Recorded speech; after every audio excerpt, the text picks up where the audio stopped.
ఈ మధ్య కాలంలో ఎంత హెల్తీగా తిన్నా, ఎంత జిమ్ చేసినా, ఎన్ని ఎక్సర్సైజులు చేసినా, యోగా అని అదని ఎన్ని ట్రై చేసినా కూడా కాస్త వర్క్లోడ్ ఎక్కువైనా లేదా స్ట్రెస్ ఎక్కువైపోయినా బాడీలో జాయింట్ పెయిన్స్ అని, మజిల్ ఏక్స్ అని రకరకాల ఇష్యూస్. పోనీ చిన్న చిన్న దెబ్బలకు కూడా ఫ్రాక్చర్స్ అయిపోవడం, లిగమెంట్ టేర్ అవ్వడం. అవి కాకుండా కాస్త ఏజ్ పెరగగానే మోకాలు చిప్పలు నొప్పులు రావడం కానీ, నడవడంలో ఇబ్బంది.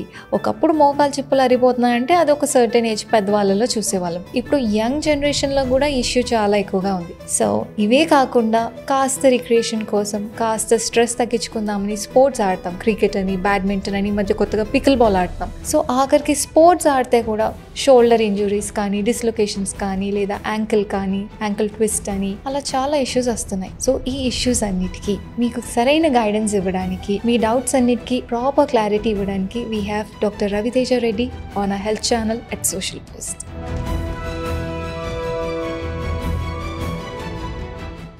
Hi Dr. Raviteja. Hello Dr. Mona. As an orthopedic surgeon, you get to treat many cases, right? Fractures kani, ligament tears kani, dislocations kani. What is your core interest in your daily routine or in your regular practice?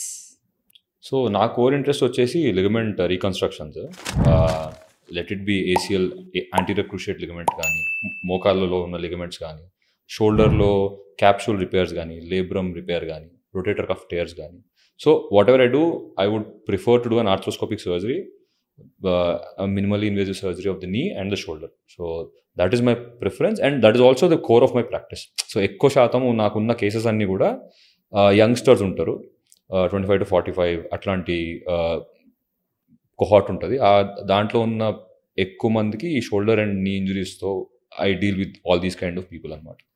So చాలా వరకు ligament ఇంజురీస్కి treatment చేస్తూ ఉంటాను on a daily basis. Okay. So ఈ ligament injuries అనేవి mostly ఎలాంటి కేసెస్లో జరుగుతాయి?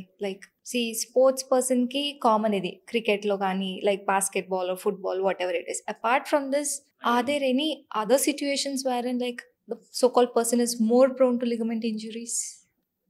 డాక్టర్ మోనా, ఇప్పుడు మీరు అన్నట్టు if it is only sports అయితే it might be because of certain activities, ఒక టైప్ ఆఫ్ మూమెంట్ వల్ల అయి ఉండొచ్చు. But you can get ligament injuries even in a day-to-day normal routine, just like a fracture. Okay. A ligament can also tear. Just like a bone can break, a ligament can also tear అనమాట. ఇప్పుడు మనం bike drive చేస్తున్నారు, ఎవరో సడన్గా ఏదో ఒక accident అవుతుంది, కాలు కింద పెట్టాల్సి వస్తుంది. సో నీ గురించి మాట్లాడుతున్నప్పుడు కాలు కింద పెట్టాల్సి వస్తుంది, మొత్తం బరువు కాలు మీద పడవచ్చు. అప్పుడు unfortunately they might tear a ligament. If the problem is, అంటే in the sense that if the impact of the injury is even more higher, they might actually break a bone also. So injury wise, if somebody is getting a ligament injury in the knee, let it be an ACL or a PCL or any other injury in the knee, any injury can cause this thing. Especially స్పోర్ట్స్లోనే ఇది అవుతుందా అంటే, maybe because of landing. కొంతమంది football ఆడేటప్పుడు సడన్గా ఫాస్ట్గా run చేస్తూ ఉంటారు, సడన్గా పివోట్ అవుతారు. అంటే పివోట్ అంటే లెఫ్ట్ రైట్ తిరుగుతూ ఉంటారు, కాదు స్ట్రైట్ ఉంటుంది, బాడీ తిరిగిపోయి ఉంటుంది అనమాట. అప్పుడు ఏసియల్ టేర్ అయ్యే ఛాన్స్ ఉంటుంది. బాస్కెట్బాల్ ఆడేటప్పుడు, ఎస్పెషల్లీ ఫీమేల్ అథ్లీట్స్ బాస్కెట్బాల్ ఆడేటప్పుడు పైకి ఎగురుతారు, జంప్ చేసేటప్పుడు కాలు వంకరగా వెళ్తాయి, అప్పుడు ఈ లిగమెంట్ ఇంజరీ అయ్యే ఛాన్సెస్ ఉంటుంది. మోకాలు. షోల్డర్ వచ్చేసరికి రగ్బీ ఆడేటప్పుడు వెనకాల నుంచి కొంతమంది పుష్ అవుతారు, పుష్ అయినప్పుడు జాయింట్ బయటకు వచ్చే ఛాన్స్ ఉంటుంది, సో డిస్లొకేట్ అవుతుంది. ఓవర్ హెడ్ అబ్డక్షన్ యాక్టివిటీస్, అంటే చెయ్యి పైకి ఎప్పి బౌలింగ్ వేసే వాళ్ళకి, షటిల్ ఆడే వాళ్ళకి, ఇట్లాంటి వాళ్ళకి కూడా షోల్డర్ ఇంజరీస్ అయ్యే ఛాన్సెస్ చాలా ఎక్కువ ఉంటుంది. సో ఇప్పుడు బోన్ ఫ్రాక్చర్స్ అంటేనేమో కాల్షియం, వైటమిన్ డెఫిషియన్సీ లేదా డైట్ సరిగ్గా లేకపోవడం, let's consider many other factors. Bone health compromised ఉన్నప్పుడు ఫ్రాక్చర్ అయిందని అనుకుందాం. బట్ లిగమెంట్కి కూడా అలా కన్సిడర్ చేయాల్సిన ఫ్యాక్టర్స్ ఏమైనా ఉంటాయా?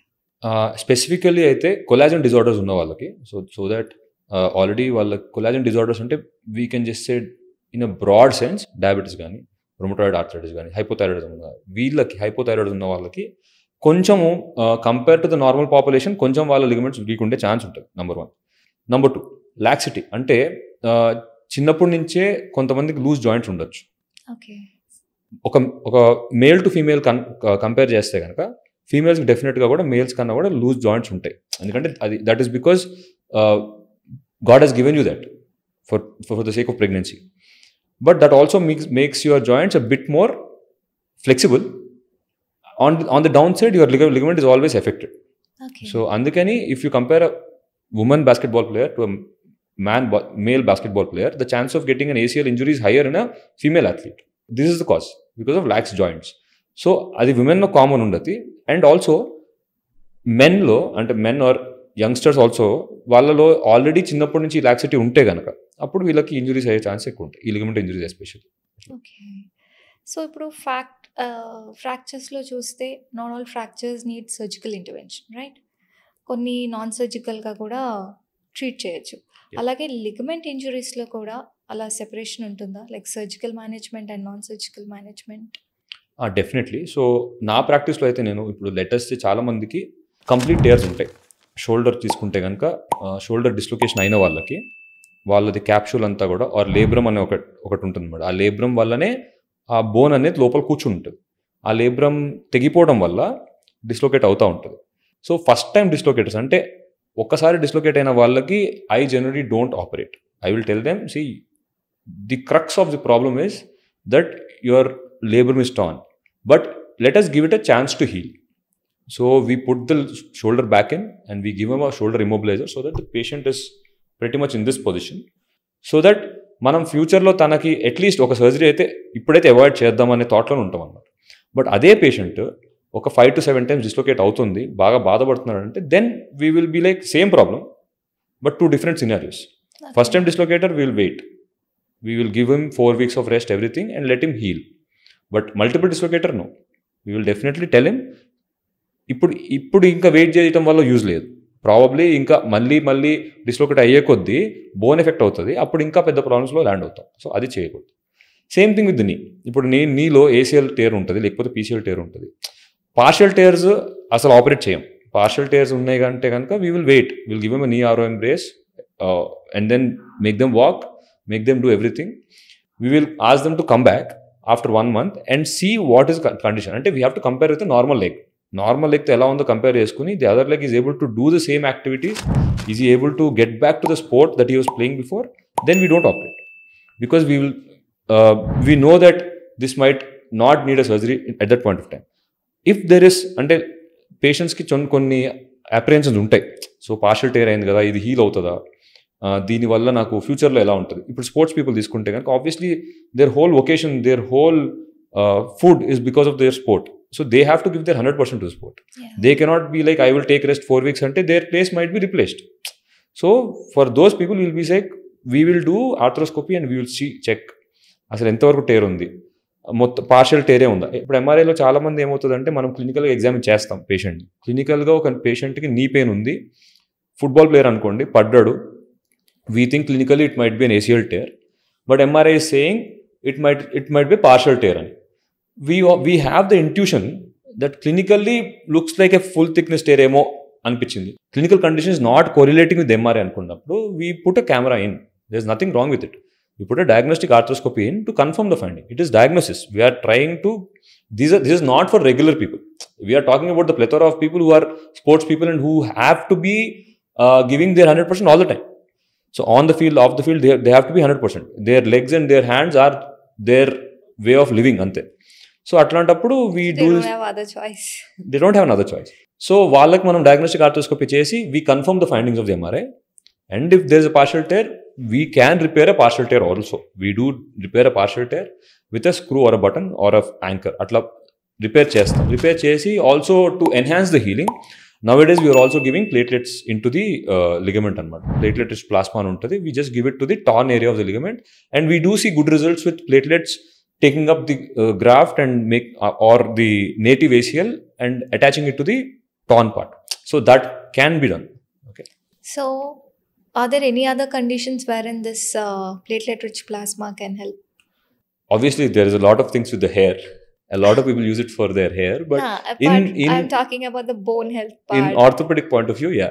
In orthopedic point of view, we give platelets for tennis elbow. We give platelets for cartilage. If there is a cartilage problem or an injury, and if there is enough base of the cartilage, there are studies which say that platelets can help in the regrowth of injured cartilage. But the baseline is there should be enough cartilage for it. Let it be knee or shoulder. So we give platelets for all these arthritis conditions also, depending upon what grade of arthritis they have. Okay. If it is a grade 4 arthritis, wherein the bone is touching the bone with absolutely no cartilage, absolutely no joint fluid, then there is no point of giving a platelet injection or any other procedure. It doesn't help in any It doesn't way. help. You just putting some money down the drain. Ah, So alanti conditions lo platelets won't help. If you are talking about like I was saying, a partial tear of the anterior cruciate ligament, or a partial tear of any of those ligaments or menisci or in the shoulder, once we confirm that only that is the problem, we can definitely give a targeted therapy of the platelets to the exact area, and then we can see for results. See, there is no downside to it. You are giving your own blood into your own joint. What is the worst can happen? Nothing. It might not help you. That's all. But if you're going for a major surgery, there are always downsides. There are complications like infection, wound problems, etc., etc. So చాలా మంది ఈ మధ్య ఇంట్లో పెద్దవాళ్ళు like parents to certain age or like grand parents మోకాలు చెప్పులు అరిగిపోయాయి అని complaint చేస్తూ ఉంటారు. What exactly it is? మోకాలు చిప్పలు అరిగిపోయినాయి అంటే ఎగ్జాక్ట్గా చెప్పాలంటే నీ క్యాప్ పోయిందని, but what they mean is మోకాలు అరిగిపోయింది అని. సో మోకాలు అరిగిపోవడం అంటే ఆర్థరైటిస్ అండి. సో బేసికలీ మన చూసుకుంటే కనుక అట్లీస్ట్ మన గ్రాండ్ పేరెంట్స్, మన పేరెంట్స్ దాటిన ఏజ్ కొంచెం వాళ్ళకి over a period of years we're talking about somebody who's in 60s 65s కదా. సో వాళ్ళకి నడిచి ఇంకా జాయింట్ అరిగిపోతుంది అనమాట. అంటే దేవుడు ఇచ్చిన జాయింట్కి ఉన్న లైఫ్ ఆల్మోస్ట్ 65 years అనుకోండి. It is not that what I'm saying, it is an average. It might be the same for some people. Some people might be very healthy with 85. So I'm not saying everybody will get arthritis by 65. I'm saying most of the people that we see in clinical practice. So that is 65. So నడిచి అరిగిపోతే అని అన్నారు. అలా అయితే అగ్రెసివ్గా work out చేసేవాళ్ళు, daily walking jogging చేసేవాళ్ళు కూడా అరిగిపోతాయా? నడిచి అరిగిపోవడం అంటే కొంతమందికి నడవటం వల్ల ఆర్ చేసే పనుల వల్ల స్ట్రాంగ్గా కూడా ఉండొచ్చు. ఇట్ డజంట్ మీన్ దట్ ఈ సర్టన్ యాక్టివిటీ చేయడం వల్ల ఇది అరిగిపోయిందని ఏమి ఉండదు. ఏమి యాక్టివిటీ చేయకపోయినా అరిగిపోవచ్చు. సో కొంతమందికి maybe they are obese, weight ఎక్కువ ఉండొచ్చు. So the amount of weight that is landing on the joint for every step that they take and the joint reaction force that comes from the ground might be more than what another person is doing for 5,000 steps. వాళ్ళకు ఒక 10 steps 20 steps చాలా ఎక్కువ joint reaction force రావచ్చు. So only నడవటం అని కాదు, there are other plethora of factors ఉంటాయి. So let it be weight, let it be diabetes, let it be sedentary lifestyle. So these all will form factors along with age. So osteoarthritis, especially in older people, that arthritis that we are talking about is specifically osteoarthritis. So దీనికి మనము age, weight, diabetes ఇట్లాంటివి common factors. చాలా మందికి ఇట్లాంటి ఉంటాయి. Diabetes లేకపోతే age, weight ఉంటుంది. So weight ఉంటుంది, and once it starts then they don't know what to do. అప్పుడు ఇప్పుడు మోకాలు అరుగుతుంది, ఇప్పుడు ఏం చేయాలంటే, ఎప్పుడైతే పెద్దవాళ్ళు ఈ మోకాలు అరిగిపోయాయి, ఇబ్బందిగా ఉంది, నడవలేకపోతున్నాను, కూర్చోలేకపోతున్నాను, నుంచోలేకపోతున్నాను కంప్లైంట్ చేస్తారో, so when they get to see an ortho surgeon, so what's the first line of management? దాని ట్రీట్మెంట్ ఎలా ఉంటుంది? ఇనీషియల్గానే సర్జరీ అడ్వైస్ చేసిస్తారా, లేకపోతే ఆల్టర్నేటివ్ ప్రొసీజర్స్ ఇంకేమన్నా ఉంటాయా? సో ఫస్ట్ మనం ఆలోచించాల్సింది ఏంటంటే, మోకాళ్ళు అరగడము, ఆస్టియోఆర్థరైటిస్ మన దగ్గర పేషెంట్ వచ్చినప్పుడు it is not heart surgery అండి, it is not an emergency. ఏమవుతుంది, ఇప్పుడు ఒక వన్ డే వెయిట్ చేసినా, 1 month వెయిట్ చేసినా, it's not like they are going to suddenly depreciate, అంతే కదా. It's all pain. So first ఎప్పుడైనా సరే పెయిన్ మేనేజ్మెంటే చేస్తాం. చాలామంది మన దగ్గరకు వచ్చేసరికి ఆల్రెడీ ఎక్స్రేలు తీసుకుని 3-4 దగ్గర చూపించుకొని మనం బెస్ట్ అని వస్తూ ఉంటారు. కాబట్టి సో వాళ్ళకి ఆల్రెడీ ఏంటంటే, వాళ్ళకి ఒక పాయింట్లో సర్జరీ చేయించుకోవాలని తెలుసు. It is not if they need surgery, it is when they need surgery. So that is their mindset when they come to us most of the times. Certain people, కొంతమంది first time ఎప్పుడైనా ఇప్పుడు ఇదండి problem, ఇది arthritis ఉంది, మీకు మోకాలు అరిగిపోయింది చూడండి, మధ్యలో బోన్కి ఈ 2 bones తగులుతున్నాయి, అందుకనే ఈ ప్రాబ్లం ఉందని ఫస్ట్ టైం చెప్పినప్పుడు కూడా we don't advise for surgery. ఎప్పుడు సర్జరీ అనేది it should always be the last resort. That is my personal feeling. మనం సర్జరీ చేసే ముందు definitely people should be given a choice of conservative management. Choice again, it is not that ఇదే చేయండి అని చెప్పం. We can give them choice. They want to take that choice, it's fine. If they're not comfortable, their pain is so much that they want to undergo surgery, well and good. Considering many factors. Yeah, that's all. So ఈ మోకాలు చిప్పలు అరిగిపోయిన కండిషన్లో ఈ knee replacement ప్రొసీజర్స్లో ఈ మధ్య robotics గురించి ఎక్కువ వింటున్నాం. సో అది ఎంతవరకు కరెక్ట్ అంటారు? దాంట్లో ప్రోస్ అండ్ కాన్స్ ఏవి కన్సిడర్ చేయొచ్చు? టోటల్ నీ రీప్లేస్మెంట్ కానీ ఆర్ యూనికాండలా నీ రీప్లేస్మెంట్ కానీ we've been doing it conventionally, అంటే without the help of robot for a long time now, 30 years 40 years చేస్తున్నారు అందరూ. We picked up the same trend, we've been doing it. So let us say ఇండియాలో ఒక last 10 years నుంచి robots వచ్చినాయి. If you consider risk benefit ratio, the benefit is the same. Okay. You either get a conventional total knee replacement or you get a robotic total knee replacement. Benefit is almost marginally the same. The risk is a bit lesser with robotic because you are more precise. Okay. In the sense that ఇప్పుడు latest మన కళ్ళకి ఒక 1 centimeter perceive చేసే శక్తి ఉంటుంది, robotic 1 mm perceive చేసే శక్తి ఉంటుంది. So ఈ difference అయితే డెఫినెట్గా ఉంటుంది. సో అందుకని రోబోట్స్ వాడేటప్పుడు we would tell patients that, see, the difference is how specifically the robot can cut. So basically చాలా మందికి రోబోటిక్ సర్జరీ అనగానే ఓకే ఒక రోబో వచ్చి సర్జరీ చేస్తుందా అన్న మిత్లో ఉంటారు. Like huge misconception. What exactly it is? So అక్కడ రోబోట్ ఏ ఉండదండి. రోబోటిక్ అనేది ఇంకా అంటే అలా వాడుకంలో అయిపోయింది. సో బేసికలీ ఎలా ఉంటుందంటే ఇప్పుడు మన మోకాలు అక్కడ టేబుల్ పైన ఉంటుంది, ఒక చిన్న సా అలా ఉంటుంది అనమాట. There is a small arm which has a saw attach to it which is led by computer. ఆ కంప్యూటర్కి ఆల్రెడీ మనం సిటీ స్కాన్ అవన్నీ ఫీడ్ చేస్తాము, మన నీ డైనమిక్స్ అవన్నీ కూడా ఫీడ్ చేసి ఉంటాయి. సో ఆ సా అంటే again it's not that the robot is going to cut your skin. I still have to cut your skin, I still have to cut your tissues, I still have to expose the entire anatomy for the robot to come and do 8 to 10 steps అంతే. So మిగతా steps అన్ని నేనే చేయాలి, మళ్ళీ కుట్లు కూడా నేనే చేయాలి. So you're gonna start and you're gonna end, but the cutting part, the cutting of the bone will be done by the robot. Okay. So adi the difference is like mana depth perception, mana vision perception 1 centimeter unte robot ki 1 mm untadi. So akkada difference vastadi ante. But so you'll be monitoring like what exactly the robot is playing there. Oh, definitely we can have a hand on it also. If something is going wrong, ante ultimately we have not yet evolved to a place wherein the robot can do better than us. I will not say it is a robotic total knee replacement. I would say it is a robot augmented total knee replacement. Okay. Only the robot is helping us. Ante. We are still there. We are doing everything that we have to do. So success rate రెండిటికి same అంటారు, like Similar. for conventional procedure or like for robo being involved in the procedure. So honestly చెప్పాలంటే if my mom comes to me and says total knee replacement, I would prefer a conventional knee replacement. So I think that is, so you don't want to involve robo in your procedures. No, that is and not in my procedures. See the difference is we need to have more of this, more of technology in it anamata. Inka koncham నాకు infancy అనిపిస్తుంది. We need to do it faster. We need to have less inventory. We need to have inventory అంత తక్కువ ఉండాలి, తొందరగా చేయగలగాలి. Why is it time taking if the robo is involved? Sometimes obviously kada, like if I am doing the surgery and if there is only 2 or 3 people in it, it takes lesser time, but then there's a big robo there and it has its own problems or calibrations, everything that to be done. See, there are people who do it fast also, but maybe to my opinion, I don't think it is there yet. It still needs time. Okay, maybe 5 years down the line, 3-4 developments, evolutions of the robo, yeah, probably we'll do it. So apart from ligament tears or like fractures, are there any other major issues considering bone? So in orthopedics, everything is a major issue. So generally, so there are no minor issues at all. There are no minor issues. Not at all. Not at all. Everything that, see, that is the difference. You know, the perception has changed in people. Nothing is minor anymore. Nobody wants to stop their life for anything.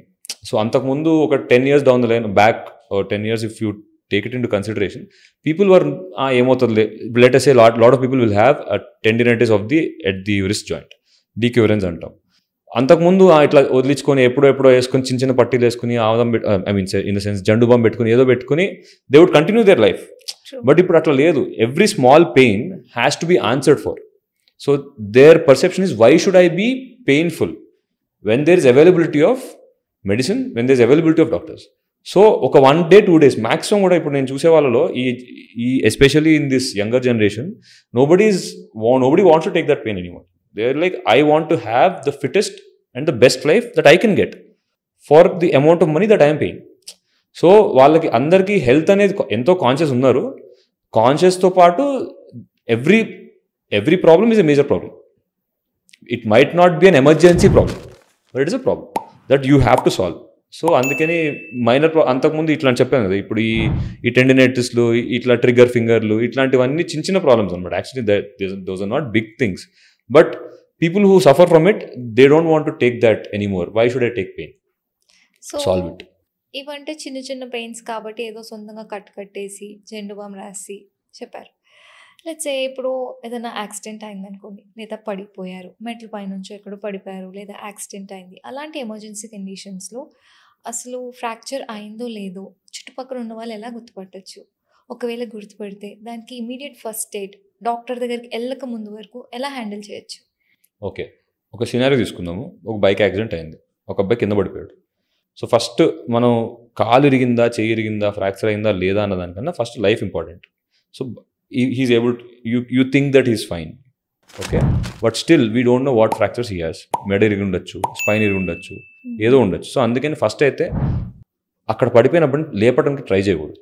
చాలా మంది హడావుడి పడి లేపేస్తారు, road మధ్యలో పడ్డారని చెప్పి లేపేస్తారు, 3-4 వచ్చి లేపేస్తారు. First సైడ్కి పడిపోయాడు అనుకోండి, the thing that you should do is keep him straight if you can, without మెడ పట్టుకుని, మెడ దగ్గర పట్టుకుని, తల పట్టుకుని తిప్పగల, అంటే if you think you can do it, otherwise wait for the emergency teams.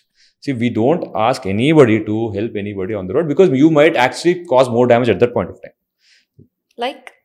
అంటే ఇప్పుడు somebody is in a wrong state, మెడ కొంచెం తేడా అనిపించింది, మనకు తెలియదు, తిప్పేసాము, ఏమైనా నరం పైన ప్రెషర్ పడవచ్చు, సో డౌన్ లెవెల్ ఏమైనా అవ్వచ్చు. We don't want to cause all these problems. So you should help people, you should definitely help them, but if you think it's a big accident and the patient is not conscious, this is even more important. If the patient is not conscious, it is always better to wait for the exact right emergency personnel to come. They will take care of it. Sare, the patient is conscious and you see that you want to help now, there's something wrong, కొంచెం bleed అవుతుంది, ఏదో ఒకటి fracture అని నీకు అనిపించింది. Simplest thing is, ఇప్పుడు let say కాలు దెబ్బ తగిలింది, ఫ్రాక్చర్ అయింది అనుకోండి, బ్లడ్ రాకపోయినా లేకపోయినా అక్కడి నుంచి బ్లీడింగ్ అయితే అవుతుంది, ఇన్ ద సెన్స్ లోపల. సో స్వెల్లింగ్ ఉంటుంది, ఏదో రకమైన స్వెల్లింగ్ అయితే ఉంటుంది, మీకు అది తెలిసిపోతూ ఉంటుంది. So you want to help them, అప్పుడు then take a call again, or you capable of doing all that? So that is a question that you should do. So apart from this fractures, ligament tears, లేకపోతే arthritis కానీ ఇవన్నీ పక్కన పెడితే sports.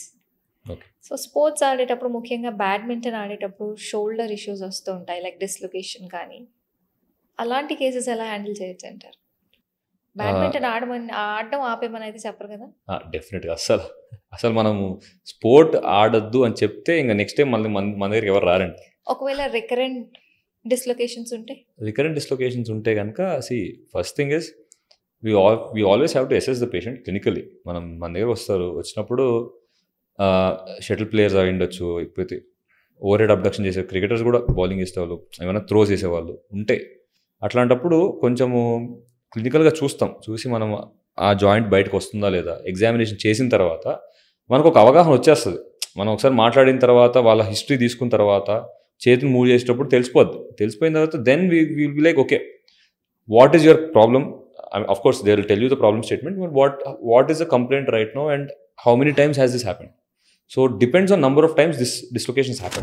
Appudu manam MRI adugtam annamata. MRI chepichin tarvata we'll get a clarity. We already know that the shoulder is loose and has already dislocated enough number of times which warrants a surgery, but we want to confirm exactly where to do the surgery. Andukane MRI teestam.